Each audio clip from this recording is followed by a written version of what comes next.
Ambition is a good thing, right? Without it, Jobs and Wozniak don't create the iPhone, Sam Altman and co don't pioneer the AI revolution that will eventually enslave us all. People should be happy that we're a little bit scared of this. And Sam Bankman-Fried probably doesn't commit $8 billion worth of fraud. I didn't think this was going to happen. In my experience, it often feels like ambitious people live in their own mental prison, setting unrealistic expectations of ourselves, committing to doing too many things, and working so hard that we'll often sacrifice the important areas of our life just to hit deadlines, or worse, we'll end up under-delivering. Ambitious people are often the definition of the midwit meme. You know too much to just do the simple thing, but you also know too little to just focus on the most important thing. So as a result, what happens is you focus on so many different areas and you end up overworked and unhappy. When in reality, we should just... Look, calm down, will ya? Sit in the bath and have a Magnum. And as tech bro guru Naval Ravikant says, if you're so smart, then why aren't you happy? And this concept applies to so many areas of our lives.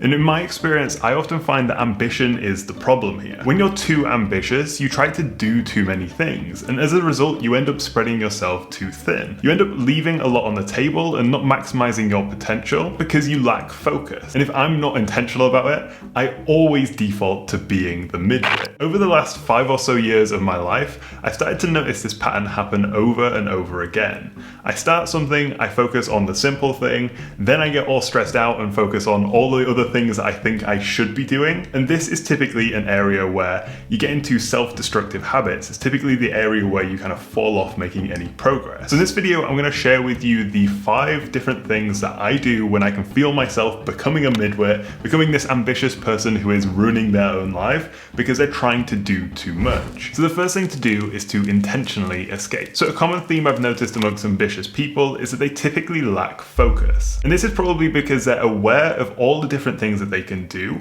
and they also back themselves to do those different things. But because they don't have that mental clarity, they don't focus on pursuing one path. And this lack of focus leads to a scattered approach where you never make any real progress in one direction. You just make a little bit of progress in a bunch of directions. And this probably happens because there's always something new and shiny to obsess over. There's always a distraction or always something that seems like a better idea to pursue. And the tricky thing with finding mental clarity is there's not one specific thing you can do and you'll magically have the clarity to know exactly what to work on. Instead, it's an iterative process and something you have to work on over time. Now, most people will go searching for that clarity, searching for the answers by escaping from the work. But the problem is a lot of typical escapes from work don't give you the time to think and the time you need to reflect so you can actually gain that mental clarity. And making that intentional time for you to actually just think and reflect and actually just think about your future is more important now than it has ever been before,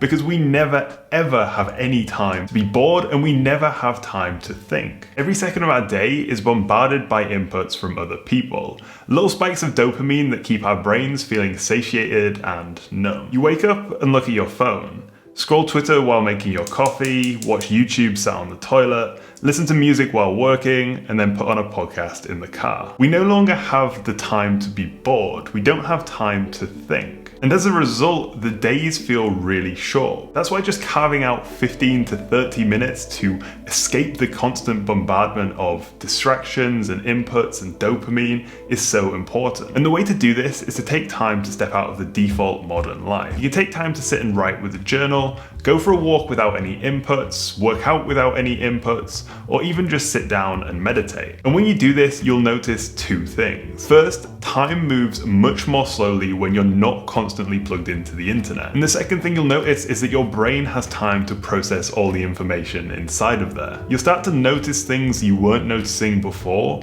and make connections that you weren't making previously. And as a result, you'll find yourself with much more mental clarity. It'll become clear what you should be focusing on and what is just a distraction. Often the midwit will try to do everything because they're stuck in this cycle of trying to do everything. When you actually just take some time to step back, it will become clear what you should be focusing on. Now, the second thing is to create a reset button. So about a year ago, I noticed that I typically go through the same cycles over and over again. I'd start the year really well, I'd have my goals set, I'd know what I'm working towards, and I'd be ticking off my daily habits. But then maybe a month or two into the year, and then all of a sudden things start to fall off. Maybe I'd have a long week of work, or I'd get sick, and then things would just start to slip. Once things started to slip, I'd lose sight of what I was actually working towards, and fall into this trap that I feel most of us go through, which is when you just feel like you're going through the motions. Then maybe a couple months later, I'd go through a similar cycle. I'd set my goals again, I'd get back on it, I'd be doing all my good daily habits, and then the cycle would repeat. Now the problem here is I never felt like I was compounding growth. It didn't feel like I was building on something. It didn't feel like I was working towards something. So that's why I created a reset button that I can hit every time I feel myself slipping and things start to feel scattered. Now a reset button is really simple. It's just a list of actions that help you reset and get back on track. For me, hitting the reset button might take me a few hours to complete, but it saves me weeks and weeks of following the wrong path. Now my reset button looks something like this. I start by burning down my email inbox, my desktop, and my downloads. Now this is really clearing the work surface. And what I mean by burning them down is I just process all the information, I delete all the random files I have in my downloads and desktop, and just put them in the right place. Now the second thing that I do is burn down the to-do list. Again, this is exactly the same. So whatever to-do list app I'm using, I'll make sure to clear it and get rid of all the unnecessary pieces. Now the idea is that only the concrete structures should be left.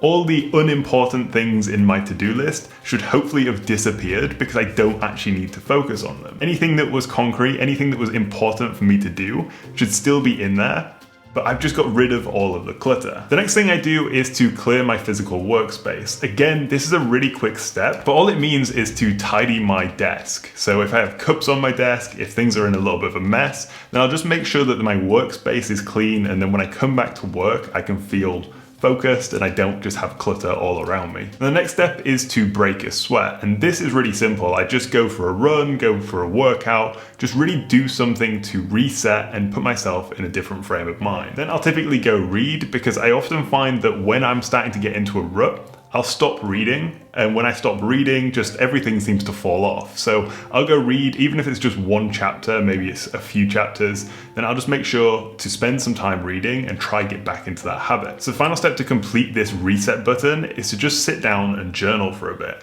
Often I'll just journal about how things are going, what I need to get done, and where I'm going in future. Once I've done all of these steps, I'll often have much more clarity, and I'll actually know exactly what I should be doing. For me, this reset button is really effective at stopping myself from getting into that rut. Now the third thing is to stop searching for passion and to build it instead. Now if you've watched any of my videos, you'll probably know that I run a web design and web development company, but I'm not passionate about web design and web development. It's not the thing that I want to spend my whole life doing. Sure, I enjoy it, and I enjoy the craft of trying to get better at design and better at development, but I'm not obsessed with it. I don't feel this burning passion to sit down and design all the time. Instead, for me, it's a job. It's a job that I enjoy, but for me, it's not a job that I'm passionate about.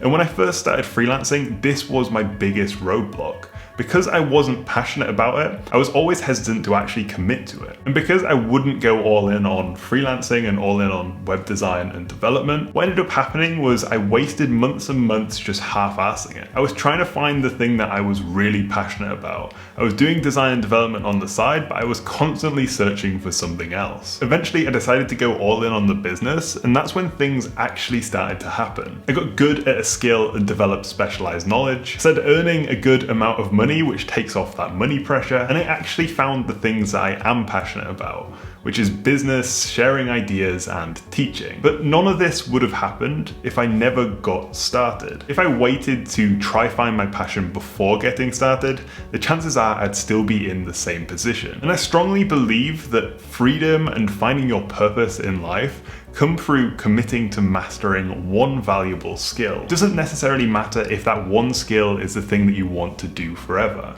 But when you master a skill, when you get really good at something, it's going to open up a lot of doors. And through the process of trying to master that skill, you'll expose yourself to a bunch of other things. When you expose yourself to those other things, you can figure out what you actually are passionate about, and then in future pivot towards those things. Whenever someone says that they're stuck because they don't know what their passion is, I always just tell them to build their passion, because the only way you're going to figure out what that thing is that you're passionate about is by just doing things. Now, the fourth thing is to stop playing life on easy mode. Now, whenever I'm falling into a rut, I notice one common theme, and that common theme is that I'm playing life on easy mode. There is no challenge, and when you're not challenging yourself, it becomes very easy to get rocked by future challenges. So over the last few years, I've become a big proponent of doing hard things just for the sake of doing them. And there's this idea that I like, that freedom is just self-imposed discipline. See, when you work for someone else, you think you want freedom. The ability to do what you want, when you want, whenever you want. But the biggest thing I've found is that what you actually want is the ability to trade imposed discipline, or in other words, someone else's rules, for self-imposed discipline, so your own rules. It's not that you want an easy life, it's that you want to dictate your own challenges. And when you adopt the mindset of just doing hard things intentionally, it makes everything else much easier. I'm not entirely sure what this is. I think it might just be the idea of putting life into context. When you're constantly doing hard things, small things like what task manager you use, or a mean comment that someone says to you doesn't matter as much because you know it's not important. I've personally found whenever you do hard things, the important things become clear. And often I think that just doing hard things kind of falls into three different buckets. The first is to challenge your body, so that's run, lift weights, challenge yourself physically, or just break a sweat. The next is to challenge your mind, so that is to write, to read, to meditate. And finally, there is taking risks. So that is backing yourself to build that business, or to build that podcast, that YouTube channel, or moving to a new city. It's the kind of things that get you out of your comfort zone and force you to grow. But these are also the things that are very easy to put off. It's the kind of thing that you know you probably should do, but instead you just defer that decision. And the final point is that self-improvement is not something that you can master. Now, if you're one of these ambitious people, you're probably a bit of a type A personality. You're probably someone who wants to achieve a lot. And when you're ambitious, it can feel like everything in life should be very logical. If there's a problem, then we should find a way to solve that problem. And our approach to self-improvement is no different. Self-improvement seems like a problem to be solved. It feels like you should be able to complete it. It feels like you should be able to learn everything there is about self-improvement and then conquer it and move on. But that's not the case, because self-improvement is an infinite game. It's a never-ending process of troughs and peaks. And approaching it in a finite way, like a problem that needs to be solved, is a problem, because it feels like you need to do it all. If you're not meditating, waking up at 5 a.m. and doing the billions of things that Andrew Huberman's calling you out for not doing, then it feels like you're failing. But it's just so unrealistic to try to do everything. Instead, the way I like to look at this is to just live life in seasons. Some seasons you might focus on your personal finances, you might build a business, and you might really be skewed towards focusing on that. But then other seasons you might focus on your own health and on your family and relationship. Honestly, one of the biggest things to do as this kind of type A ambitious person is to just go with the flow and understand that life is lived in seasons. Just because something looks a certain way right now doesn't mean that it needs to look like that forever. So there you have it. They're the 5 things that I do as an ambitious person to try stop ruining my life when I get into a bit of a rut, and try go from that midwit that is unhappy to a content master. As always, let me know your thoughts, and if you're also a midwit, then let me know, because us midwits need to stick together. And thanks for watching, and I'll see you in the next video.